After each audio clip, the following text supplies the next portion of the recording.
बिस्मिल्लाहिर्रहमानिर्रहीम। अस्सलाम वालेकुम नाज़रीन। ग्राउंड रिपोर्ट के आज के शुमारे में अपने मेज़बान तजम्मुल का सलाम पहुँचे। मेरे साथ हैं सीनियर वीडियो जर्नलिस्ट समीर वानी। नाज़रीन, मामूल के मौज़ूआत के अलावा आज हम गुपकार अलायंस की कल की मीटिंग के बाद ओवरऑल परसेप्शन जो है, जो तासुर है जम्मू कश्मीर में, क्या national conference, peoples democratic party, दो रीजनल बड़ी पार्टियाँ जम्मू कश्मीर में, साथ में जो छोटी बड़ी पार्टियों के लीडरान मौजूद हैं, आने वाले दिनों में अगर इस तरह की ज़रूरत पड़ती है तो क्या पार्टियाँ फासला इख्तियार करेंगी। जहाँ एक तरफ डॉक्टर फारूक अब्दुल्ला इस मीटिंग की सदारत कर रहे थे, वहीं दूसरी तरफ उमर अब्दुल्ला नई दिल्ली में मौजूद हैं। ज़ाती दौरा हो सकता है, लेकिन जम्मू कश्मीर में जब सूरत हाल इस तरह की हो, गुपकार में मीटिंग चल रही हो, प्राइम मिनिस्टर, होम मिनिस्टर की मीटिंग चल रही हो, उसके बाद नई दिल्ली पहुँचना, वो भी जब फॉर्मर चीफ मिनिस्टर वहाँ पर मौजूद हों, साबिक मिनिस्टर ऑफ एक्सटर्नल अफेयर्स रहे हैं, तो उसके बाद इसके क्या माने हैं। जम्मू चलते हैं और विनोद कुमार सीनियर एडिटर से जुड़ते हैं और इस खबर के तनाजुर में कि क्या कुछ कहा जा सकता है और क्या कुछ सूरत हाल। लेकिन उसके बाद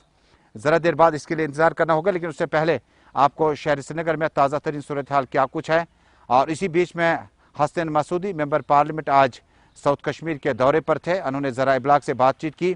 कहा गुपकार अलायंस की मीटिंग का सिलसिला आगे भी जारी रखा जाएगा, ये वक्त की अहम तरीन ज़रूरत है। और इसी के साथ ज़िला बडगाम में लगातार जम्मू कश्मीर में गर्मी की शिद्दत के बीचों बीच में एक नौजवान आदमी जो कि नहाने के दौरान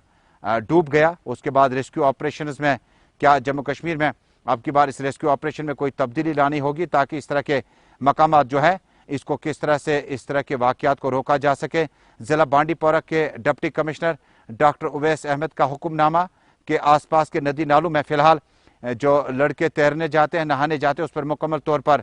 पाबंदी आयद होगी। खुसूसन नाला मधुमती जो कि काफ़ी तेज़ बहाव के साथ पानी बहता है और उसके बाद इस तरह के नताइज दोबारा न आने पड़े। इसी बीच में जम्मू कश्मीर के ज़िला बडगाम से जिस खबर के बाद लगातार तेंदुओं को पकड़ने का सफ़र तेज़ कर दिया गया, कई इलाकों में इन जानवरों को पकड़ने के लिए महकमे वाइल्ड लाइफ ने अब नई पॉलिसी तरतीब दी है। लेकिन त्राल से खबर है कि त्राल में जम्मू कश्मीर के इस इलाके में मकामी गुजर बस्ती ने किया एहतजाज। लेकिन शुरुआत करते हैं जम्मू कश्मीर से अभी तक की सबसे बड़ी और अहम खबर के साथ। नाज़रीन, जम्मू कश्मीर में peoples alliance for Gupkar declaration के इकट्ठा होने का मतलब है कि कुछ पार्टियां और कुछ लीडरान की सोच थी, हालांकि उनका तजुर्बा आगे किस तरह से काम आएगा और उन्होंने जो कुछ कहा कबल अज़ वक्त उस पर शायद वक्त लग सकता। उन्होंने कहा था कि ये गुपकार अलायंस नहीं बल्कि गुपकार गैंग है और उन्होंने कहा कि ये कोई लीडर बंद नहीं है, बल्कि उन्होंने जो गलतियां की है उसकी सज़ा इन्हें मिल जाएगी। लेकिन कल अचानक जिस तरह से peoples alliance for Gupkar declaration के नाम से जो मीटिंग एक बार फिर महबूबा मुफ्ती के घर पे हुई, डॉक्टर अब्दुल्ला के साथ साथ सीनियर क़यादत मौजूद रही और जम्मू कश्मीर के मुख्तलिफ मामलात पर भी बातचीत हुई। ज़राए से मालूम हुआ कि जम्मू कश्मीर में नौजवानों की गिरफ्तारियों पर ज़बरदस्त तशवीश का इज़हार किया गया। खुसूसन जम्मू कश्मीर के शोपियान, पुलवामा, अवंतीपोरा और कुलगाम के कई इलाकों का भी तज़किरा मीटिंग में किया गया। ज़राए के हवाले से ही खबर है कि जम्मू कश्मीर में मरकज़ की तरफ से यूटी का वादा करने के बाद जम्मू कश्मीर में कुछ आवाज़ें उठी थी, जिसमें अपनी पार्टी और कुछ जो हम ख्याल पार्टियां, उन्होंने कहा था पहले स्टेटहुड की वापसी के लिए इकट्ठे हो जाएं, उसके बाद जो मामला था उस पर बातचीत करें, जिसमें पीडीपी और नेशनल कॉन्फ्रेंस ने कहा था जम्मू कश्मीर हमें उसी सूरत में वापस चाहिए था जिसमें 35 और 370 की जमानत थी। इस पर भी बातचीत हुई है। जम्मू कश्मीर में वैक्सीनेशन को लेकर भी यूटी सरकार पर काफ़ी तनकीद की गई और उस पर भी बातचीत की गई। जम्मू कश्मीर में आइंदा लाहे अमल किस तरह से तरतीब दिया जाएगा। सजाद गनी लोन के इस पीएचडी से हालांकि काफ़ी वक्त हुआ उस पर, उसके बाहर आने के बाद उस पर भी बातचीत हुई और पीएचडी को क्या आने वाले दिनों में हम इकट्ठे इन पार्टियों को देख पाए, इस पर भी बातचीत की गई। हालांकि वादा जो है एक दूसरे से लिया गया और कहा कि मुश्किल और कठिन हालात में जम्मू कश्मीर में इन पार्टियों का वजूद एक साथ चलाना बहुत लाजमी है। इसी बीच में डॉक्टर फारूक अब्दुल्ला जब इस मीटिंग की क़यादत कर रहे थे तो इसी बीच में खबर आई कि उनके पुत्र और साबिक वज़ीर आला उमर अब्दुल्ला नई दिल्ली रवाना हो चुके हैं। हालांकि कुछ इबाम है कि उनका ज़ाती या निजी दौरा है,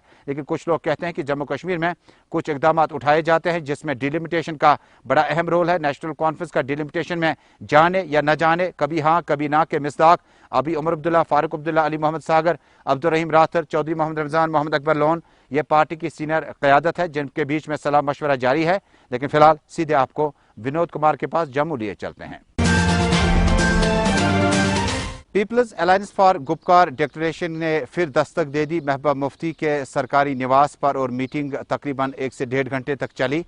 हालांकि इस मीटिंग के बाद जम्मू में आम लोगों के क्या तासुरात हैं और जो मुल्क की हिंद नवाज तंजीमें हैं वो क्या कुछ कहती हैं, सीधे हमारे साथ जुड़े हैं senior news editor Vinod ji हमारे साथ जुड़े हैं। विनोद जी, जब आप इस मीटिंग को और इस मैराथन को देखते हैं जम्मू में, ओवरऑल जम्मू कश्मीर में आपको किस तरह के असरात इस मीटिंग के बाद दोबारा और तब्दीली क्या जम्मू कश्मीर में सियासी नौयत की आ सकती है इसके बाद? हाँ, देखिए तजम्मुल मैं आपको बताऊं कि जिस तरीके से नेशनल कॉन्फ्रेंस ये कहती है कि हमने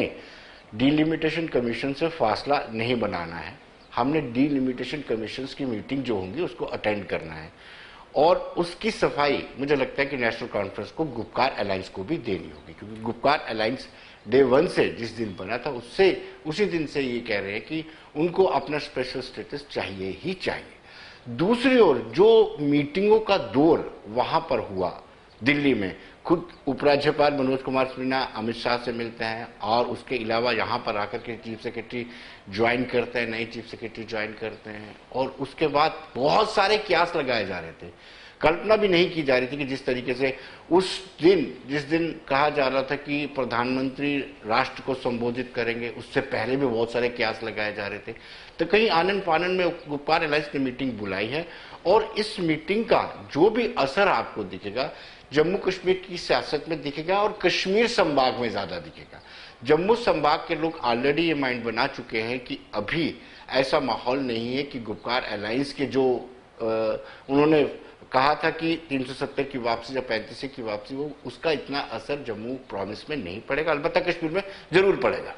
जी। लेकिन दूसरी तरफ विनोद जी, जब आप हिंद नवाज जमातों की बात करते हैं जिन्होंने जम्मू कश्मीर को 3 फॉर्मर चीफ मिनिस्टर दिए, उमर साहब, फारूक साहब, महबूबा जी,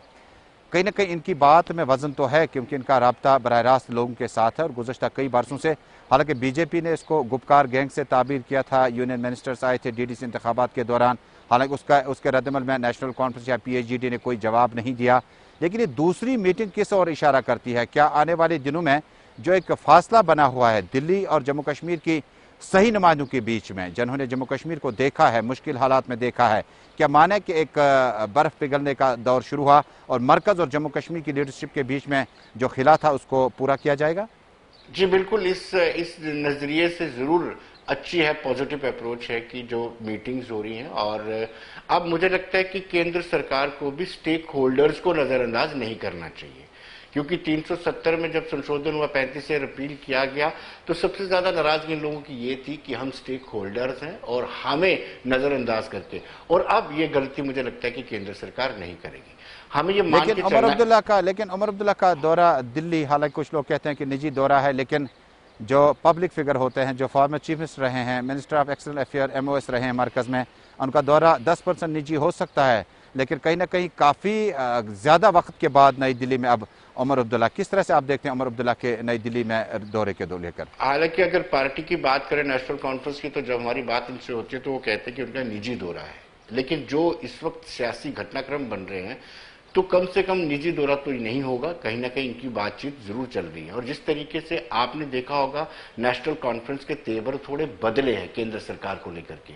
क्योंकि नेशनल कॉन्फ्रेंस के भी कार्यकर्ता कारकुनों ने इस आतंकवाद में अपनी शहादत दी है और उनका भी बहुत, पीपल्स डेमोक्रेटिक पार्टी के कार्यकर्ताओं ने भी शहादत दी है और ऐसे मौके पर शहादत दी है जब मिलिटेंसी पीक पर थी। तो कहीं ना कहीं मुझे लगता है कि ये जो दौरा है उमर अब्दुल्ला का, ये एक स्टेप है, एक कदम है उस दिशा की ओर जो फासला केंद्र और राज्य सरकार की पॉलिटिकल पार्टीज, खासतौर पर उन पॉलिटिकल पार्टी जिन्होंने चीफ मिनिस्टर दिए, जिन्होंने सरकारें चलाई है, उनके बीच में जो फासला बन रहा है उस फासले को कम करने की तरफ ये कदम है।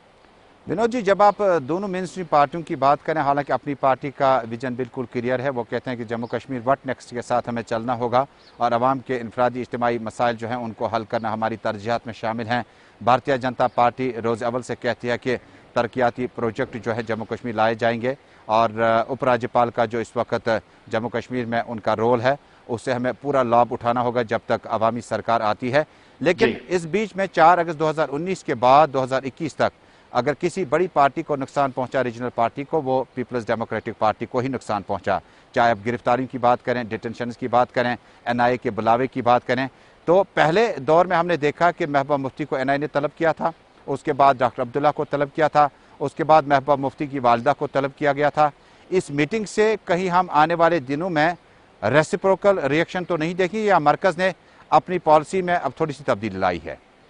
देखिए, दोनों की तरफ से, चाहे ये जो रीजनल पॉलिटिकल पार्टी से जिनका आप नाम ले रहे हैं, नेशनल कॉन्फ्रेंस और पीपल्स डेमोक्रेटिक पार्टी, या फिर यूनियन गवर्नमेंट की बात करें, दोनों ने ही एक एक कदम आगे बढ़ाया है। वो कदम ये है कि आपको फासला कम करना होगा। अब आपने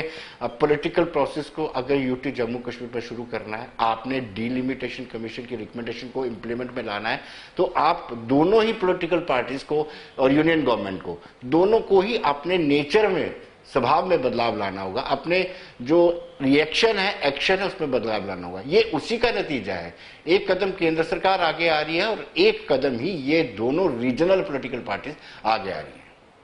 एक आखिरी सवाल होगा कि इस मैराथन के बाद नेशनल कॉन्फ्रेंस के, जब आपने पीएचडी का पहला प्रेस कॉन्फ्रेंस देखा था, उसके बाद पीपल्स कॉन्फ्रेंस अलग हुआ, वजूहात कुछ भी हों, मोहम्मद यूसुफ तारिगामी अब तर्जुमान बने इसके, आप कहाँ पे देखते हैं कि नेशनल कॉन्फ्रेंस पीडीपी का जो नज़दीकियाँ हैं, जो दूरियाँ ख़त्म दिख रही थी और कहते थे कि पीएचडी ख़त्म हो गया, अब मानते हैं कि इस मीटिंग के बाद एक नई रूह फूंकी गई कि पीएचडी जम्मू कश्मीर के अवाम और लद्दाख के अवाम की तर्जुमानी करती रहेगी इसी तरह? जी बिल्कुल बिल्कुल, तो जम्मूल आपने ठीक कहा कि गुपकार अलायंस जो है वो तर्जुमानी करता रहेगा, कश्मीरियों के तर्जुमानी करता रहेगा। हालांकि वो ये भी क्लेम करते थे कि वो जम्मू प्रोविंस के भी तर्जुमानी करते हैं, लेकिन ये सच्चाई है कि इस मीटिंग के बाद एक मर्तबा फिर रिवाइव हो गया है गुपकार अलायंस। और मुझे लगता है कि ये आने वाले दिनों में जो डीलिमिटेशन कमीशन की एक्सरसाइज हो रही है, उसमें इस अलायंस का बड़ा रोल रहेगा। और मुझे लगता है कि ये मिलकर के एक मसौदा तैयार करके कमीशन को, अपने जो प्रस्ताव होंगे, प्रपोजल होंगे, कमीशन को गुपकार अलायंस की तरफ से ही एक मसौदा दिया जाएगा कि इस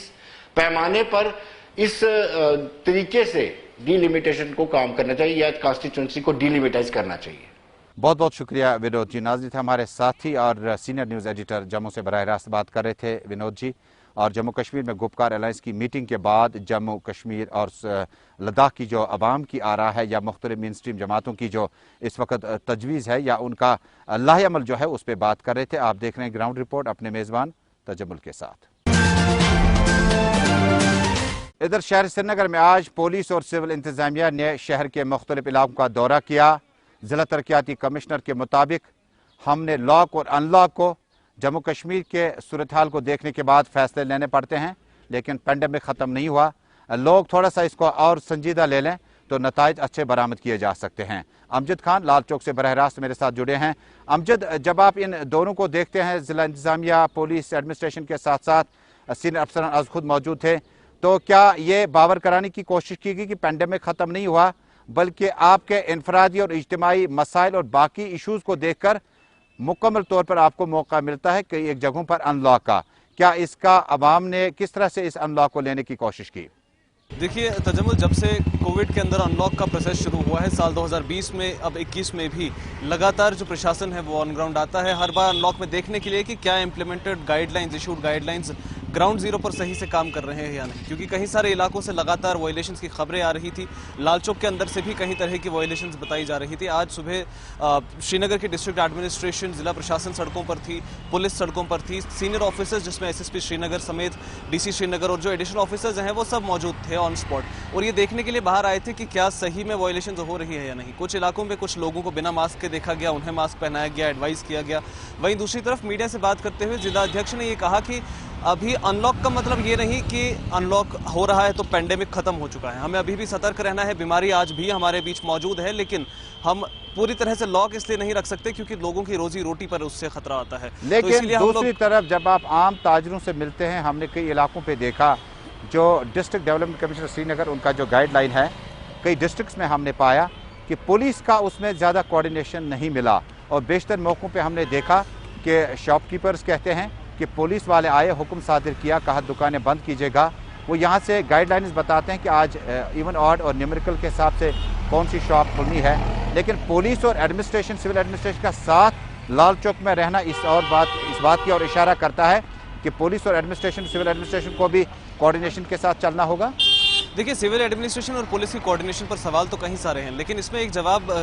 कुछ ही दिन पहले मिला है जब एक इलाके से खबर सामने आई कि पुलिस ने आकर के दुकानें बंद करा दी हैं। यानी एक साइड की दुकानें बंद होनी चाहिए थी, दोनों साइड की हो गई। जब जस्टिफिकेशन मांगा गया तो पुलिस ने कहा कि वन साइड की दुकानों में भी इतनी ज्यादा भीड़ थी कि उन्हें कुछ समय के लिए बंद कराना पड़ा था। पूरी तरह से नहीं, बल्कि एक आधे घंटे के लिए ही थोड़ी सी रिस्ट्रिक्शंस को एनफोर्स कर दिया गया था। वो इसलिए कि वहां पर भीड़ ज्यादा इकट्ठी हो रही थी। ऐसे ही कुछ ऑर्डर्स हैं जो लगातार आ रहे हैं, या कुछ हम कहें तो बातें हैं जो लगातार सामने आ रही है, जिसमें थोड़ी सी मिस कोऑर्डिनेशन की बात की जा रही है, जो ग्राउंड जीरो पर भी काफी बार देखने को मिली है। आप किसी नाके की बात करें जहां पर कुछ स्पेसिफाइड लोगों को छोड़ा नहीं जाता, तो वो एक तरह की हम कहें तो भीड़ की वजह से होने वाली मिसकंसेप्शंस हैं जो सामने आती हैं, जिसको लगातार पुलिस, सिविल एडमिनिस्ट्रेशन जो है जस्टिफाई करती हुई नजर आती है हर प्लेटफॉर्म पे, चाहे वो मीडिया के सामने आकर हो या फिर ग्राउंड जीरो पर जाकर खुद हालात देख करके कुछ चीजों को रीसेट करने की कोशिश की जाए। ये एनफोर्स और इंश्योर करने की लगातार कोशिश है कि गाइडलाइंस भी इंप्लीमेंटेड हो, अनलॉक भी चले और कोविड भी पूरी तरह से कंट्रोल चले।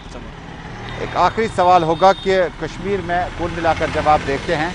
तो इन गाइडलाइंस से आम लोगों के जो मसाइल हैं क्या वो किसी हद तक हल हो सकते हैं? क्योंकि जिस चीज़ के करने से आपका नुकसान उल्टा हो, फ़ायदा ना हो, जिस वक्त आपने कुछ मिसालें दी, एक शॉपकीपर के लिए, एक सेल्समैन के लिए दुकान खुलने का मतलब आज दुकान खुलेगी, कई एक जगहों पर भीड़ हो सकती है, लेकिन कोशिशें करनी है। हम जब आप कस्टमर आते हैं तो उन्हें भी अपनी जिम्मेदारी निभानी होगी। कि अभी तक अनलॉक से इनफरादी इज्तिमाई मसाइल शॉपकीपर्स के, ट्रेडर्स के, ट्रांसपोर्टर्स के किसी हद तक हल हुए जो मुतासिर थे? देखिए तजम्मुल, पूरी तरह से तो नहीं कह सकते, लेकिन कुछ हद तक थोड़ी बहुत स्टेबिलिटी शायद इससे आ सकती है, क्योंकि पूरा हफ्ता बंद रहना और हफ्ते में 2 दिन काम करना थोड़ा बहुत इनकम जनरेट करता है, जो चाहे शॉपकीपर के हवाले से हम बात करें उसमें हो, या फिर गवर्नमेंट फंड्स में जाने वाले जो टैक्सेस आते हैं यहाँ से उसके हवाले से हम कहें तो थोड़ी सी इंप्रूवमेंट देखी जा रही है। यानी डेली बेसिस पर जो आज का खर्चा चल रहा है वो तो चलेगा, लेकिन जो पिछला नुकसान है उसकी भरपाई 2 दिन से नहीं हो सकती, ये लगातार ट्रेडर फेडरेशन कह रही है। वहीं दूसरी तरफ प्रशासन भी यही कह रहा है कि अभी फिलहाल के लिए एक्सपेरिमेंटल फेज में हम हैं, हम अनलॉक तो कर रहे हैं, लेकिन ये भी एक रिस्क है। लोगों को भूलना नहीं है कि पेंडेमिक हमारे साथ है, और अगर सिचुएशन अच्छी रही, जिस तरह से हमने देखा है कि बीते दिनों 36% से नीचे आकर 4.5% पर हमारी पॉजिटिविटी रेट श्रीनगर की कुछ दिन पहले बताई गई थी, जैसे ही और डिक्लाइन होती है पॉजिटिविटी रेट तो आगे अंदेशा जो है वो और अनलॉक का है। ये सवाल भी आज पूछा गया था डिप्टी कमिश्नर से यहाँ पर लाल चौक में, लेकिन उन्होंने इस पर जवाब देने से थोड़ा सा इनकार कर दिया कि आगे किसी तरह का और एक्सटेंडेड हम लोग अनलॉक देखेंगे या नहीं। उन्होंने कहा कि सिचुएशन को मॉनिटर किया जा रहा है और अगर हालात बेहतर रहते हैं तो फिर आगे जाकर के कुछ सोचा जा सकता है, लेकिन फिलहाल जिस तरह के ऑर्डर्स हमने दिए हैं पहले ही वो एनफोर्स रहेंगे ग्राउंड जीरो पर, उसको हम भी फॉलो अप पे रखेंगे और लोगों को भी पूरी तरह से फॉलो करना पड़ेगा। बहुत बहुत शुक्रिया अमजद खान, लाल चौक से हमारे साथ जुड़ने के लिए। नेशनल कॉन्फ्रेंस के सीनियर लीडर जनूबी कश्मीर में अब की बार लोकसभा की नुमाइंदगी करने वाले रिटायर्ड जस्टिस हसनैन मसूदी ने आज कई इलाकों का दौरा किया। हालांकि उन्होंने PAGT की मीटिंग के साये में बताया कि ये मीटिंग इंतहाई बेहतर रही और आइंदा भी इस मीटिंग का एहतमाम लगातार जारी रहना चाहिए। फिदा हुसैन मेरे साथ लगातार जुड़े हैं। फिदा, जब आप जनूबी कश्मीर में MP की मीटिंग की बात करते हैं, दौरे की बात करते हैं, तो कितने पुरएतमाद थे और PAGT की मीटिंग के हवाले से और क्या कुछ उन्होंने कहा? देखिए तजम्मुल, मैं आपको बता दूं कि अगर हम सियासी पारा की बात करेंगे जो काफ़ी इस वक्त सर चढ़ कर बोल रहा है कश्मीर वादी में, और अगर जनूबी कश्मीर की बात करेंगे तो जनूबी कश्मीर में भी आज तापमान जो है काफ़ी ज़्यादा था और लोग जो है अपने घरों में नजर आए, लेकिन सियासी तापमान भी जो है काफ़ी ज़्यादा बढ़ चढ़ कर बोल रहा है। आज मेंबर पार्लियामेंट जो हसनैन मसूदी है, उन्होंने आज हल्के इंतखाब बिजबेहड़ा का तफसीली दौरा किया, सब डिस्ट्रिक्ट अस्पताल गए, PHCs गए और ट्रामा अस्पताल भी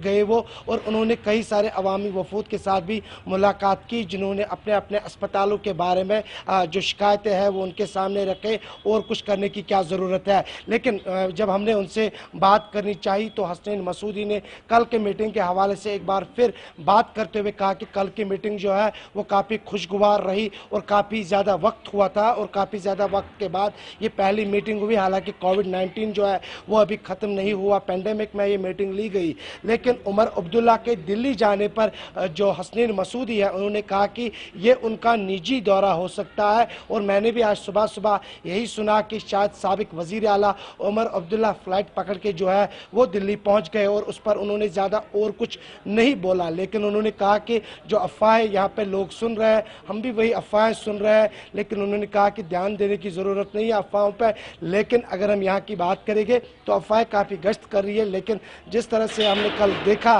कि जो PAGT की मीटिंग हुई, जब डॉक्टर फारूक का कारवान जो है वो सीधे महबूबा मुफ्ती के घर पहुंचा और वहां पर मोहम्मद यूसुफ तारिगामी और बाकी जितने भी, मुझे बताएं आपकी, जब आप उमर अब्दुल्ला के दौरे को हसनैन मसूदी ने निजी बताया, इन हालात में निजी दौरे पहले भी हो सकते थे क्योंकि काफ़ी टाइम से नई दिल्ली गए नहीं, और जम्मू कश्मीर के अवाम में इज़्तिराब है कि उमर अब्दुल्ला का दौरा निजी हो सकता है, लेकिन साथ ही अगर जम्मू कश्मीर के अवाम की आवाज़ भी वहां तक पहुंचाते किसी इदारे तक। बिल्कुल तजम्मुल, सही सवाल है आपका, और सही सवाल भी हमने उनसे ये पूछा कि क्या इससे पहले उमर अब्दुल्ला जो है क्या वो दिल्ली नहीं जा सकते थे, लेकिन उन्होंने कहा कि आप भी किसी वक्त दिल्ली जा सकते हैं, तो वो तो आपका निजी दौरा है और इसमें आप सियासत के साथ ना जोड़े तो वो अच्छी बात है। लेकिन सब यही कहते हैं, जो आपने सवाल किया वही सारे सवाल कह रहे हैं कि आज से पहले उमर अब्दुल्ला क्यों नहीं दिल्ली चले गए। कोविड-19 का मामला है और कोविड-19 के चलते जहां उमर अब्दुल्ला जो है बार बार ये कहते थे कि वहां पर ऑक्सीजन की कमी है, यहाँ पर ऑक्सीजन की कमी है, वहां पर उसको बुलेट चाहिए, वहां पर इसको ऑक्सीजन चाहिए, तो शायद अगर वो यहाँ अभी और रहते तो शायद ये बातें नहीं उठती। लेकिन बातें इसलिए हो रही है कि उमर अब्दुल्ला का आज जाना, कल PhD का मिलना और उससे पहले जो अफवाहों का बाजार है, तो इन 3 दिनों के भीतर अब सबकी नजरें जो है साबिक वजीर आला उमर अब्दुल्ला के दिल्ली जाने पर है कि दिल्ली जाके क्या वो किसी के साथ मीटिंग करेंगे या फिर वो उसका निजी दौरा ही हो सकता है या फिर कुछ देर के लिए वो वहां पर बैठेंगे। ये तो आने वाले दिनों में ही पता चलेगा, लेकिन ये सवाल जरूर पूछा गया उनके दौरे के बाद। लेकिन हसनैन मसूदी का यही कहना है निजी दौरा है, उनके साथ डॉक्टर बशीर वीरी, एडवोकेट अब्दुल मजीद भट्ट लारमी थे। हालांकि उन्होंने भी, जब हमने भी उनसे ये पूछना चाहा, उनसे जानने की कोशिश की कि कहीं आपको तो पता नहीं है इस दौरे के हवाले से, तो उन्होंने कहा कि हमने भी सुना, हमें भी सुनाया गया, हमें भी किसी ने बोला कि आज उमर साहब ने जो है वो जहाज में चले गए, दिल्ली पहुंच गए, आखिर वजह क्या है। तजम्मुल, बहुत बहुत शुक्रिया फिदा हुसैन। उमर साहब नई दिल्ली रवाना हुए। जस्टिस हसनैन मसूदी, बशीर अहमद वीरी, अब्दुल मजीद लारमी, नेशनल कॉन्फ्रेंस की सीनियर क़यादत का अभी इस पर इबाम है। वो कहते हैं निजी दौरा है, लेकिन जम्मू कश्मीर में निजी दौरों के माने हैं कि आप दिल्ली पहुंचते हैं, हो सकता है कि उनका ज़ाती दौरा हो, लेकिन जम्मू कश्मीर में कयास आ रहे हैं बड़ी तेज़ हुई। एक तरफ डॉक्टर अब्दुल्ला गुपकार अलायंस की मीटिंग को चेयर करते हैं, दूसरी तरफ उमर अब्दुल्ला नई दिल्ली पहुंचते हैं, और उसके बाद जम्मू कश्मीर में मुख्तलिफ खबरें भी गर्दिश कर रही हैं सोशल मीडिया पर, टेलीविज़न, अखबारात, रेडियो पर, कि हो सकता है कि जम्मू कश्मीर के हवाले से और भी कुछ इकदाम उठाए जाते हैं। क्या डिलिमिटेशन के ऐन मौके पर नई दिल्ली पहुँचने के बाद उमर अब्दुल्ला किन किन से मुलाकात करते हैं, और क्या इस निजी मुलाकात में, क्या इस निजी दौरे में जम्मू कश्मीर के इस वक्त बड़े मखदूश सूरत हाल के बीचों बीच में क्या वो अवाम की बात रखेंगे या नहीं रखेंगे, इसके लिए हमें भी करना पड़ेगा इंतजार।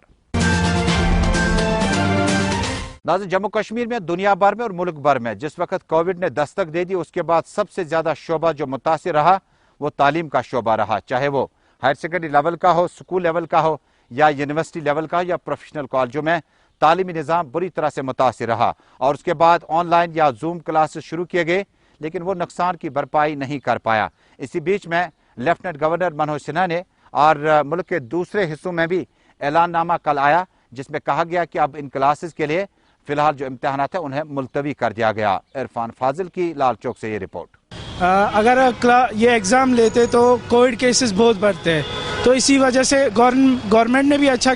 डिसीजन लिया है कि एग्ज़ाम नहीं होना चाहिए। इस हिसाब से केस कम हो जाएगा। अब जब एग्ज़ाम नहीं होगा, आपको लगता है कि गवर्नमेंट को थोड़ा सा क्या सोचना चाहिए फिर, क्योंकि आपका करियर भी दाव पे लगा है? करियर दाव पे लगा है, लेकिन अब जिस हिसाब से केस बढ़ रहे हैं उस हिसाब से गवर्नमेंट ने बहुत अच्छा किया है। तो क्या बच्चों को मास प्रमोशन मिलनी चाहिए? क्योंकि गवर्नमेंट को ये सोच के चलना चाहिए कि कोविड केस ना बढ़े, बच्चों को कुछ मतलब फैसिलिटी ऐसी हो कि वो आगे जाके अच्छे से कामयाब हो जाए। ये डिसीजन सही है कि एग्जाम